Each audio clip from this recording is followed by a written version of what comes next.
মাত্র 10 মিনিটে প্রেসার কুকারে মাছের এই লোভনীয় স্বাদের রেসিপিটি একবার হলেও বানিয়ে দেখবেন। কেবলমাত্র তাড়াহুড়োর দিনে নয়, যে কোনো দিনেই আপনি বারবার বানিয়ে খেতে চাইবেন, এতটাই টেস্টি হয় খেতে।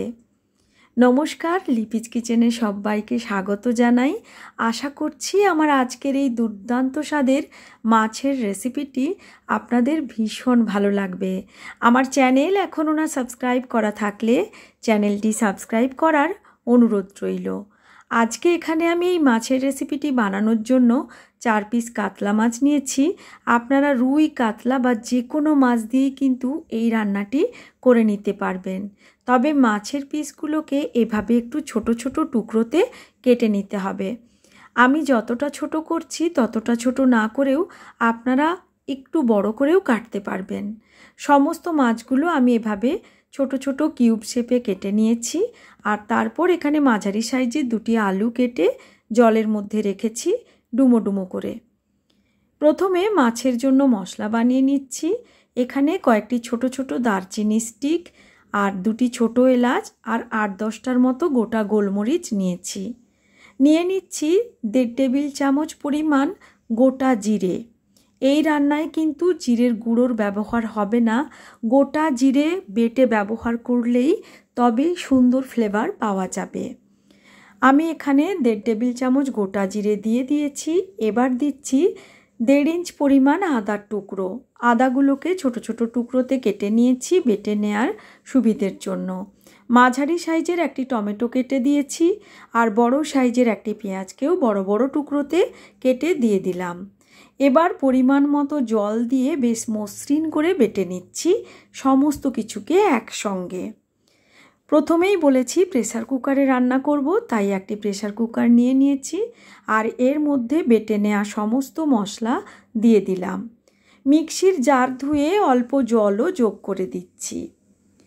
এবার এখানে আমরা দিয়ে দিচ্ছি অল্প একটু হলুদের গুঁড়ো বা পরিমাণ মতো হলুদের গুঁড়ো, লাল লঙ্কার গুঁড়ো হাফ চামচ দিয়েছি কাশ্মীরি লাল লঙ্কার গুঁড়ো। লঙ্কার পরিমাণটা আপনারা নিজেদের পছন্দ অনুযায়ী কমিয়ে বাড়িয়ে নিতে পারেন। পরিমাণ মতো লবণ ও অল্প চিনি দিলাম টেস্টটাকে সুন্দর ব্যালেন্স করার জন্য। এবার দিয়ে দিলাম 4 টেবিল চামচ কাঁচা সর্ষের তেল।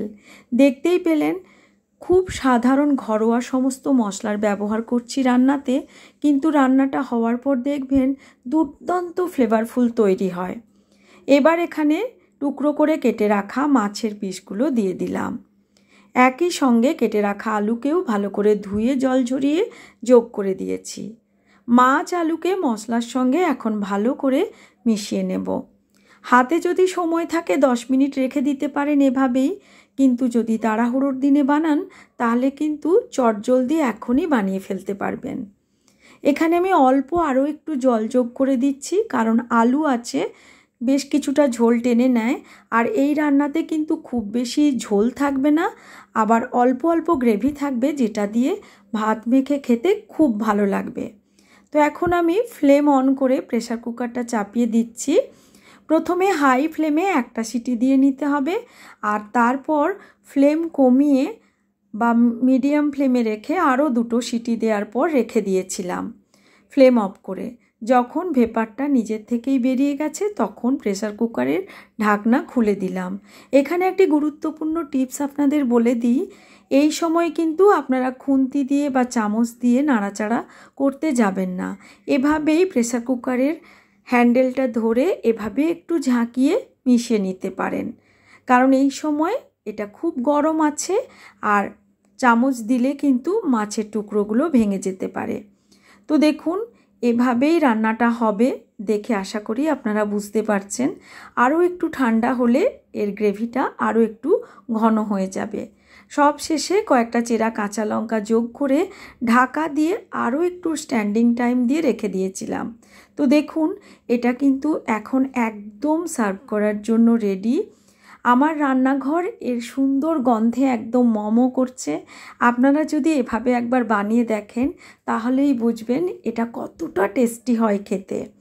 দেখতেই পাচ্ছেন আলু মাছ সমস্ত কিছু সুন্দর রান্না হওয়া সত্ত্বেও একটাও কিন্তু ভেঙে যায়নি, খুব সুন্দরভাবে রান্নাটা হয়েছে। আশা করছি আপনাদের ভালো লেগেছে। ভালো লাগলে লাইক, শেয়ার ও কমেন্ট করার অনুরোধ রইল। আজকের মতো এই পর্যন্তই। আবার হাজির হব নতুন কোনো রেসিপি নিয়ে। Thanks for watching.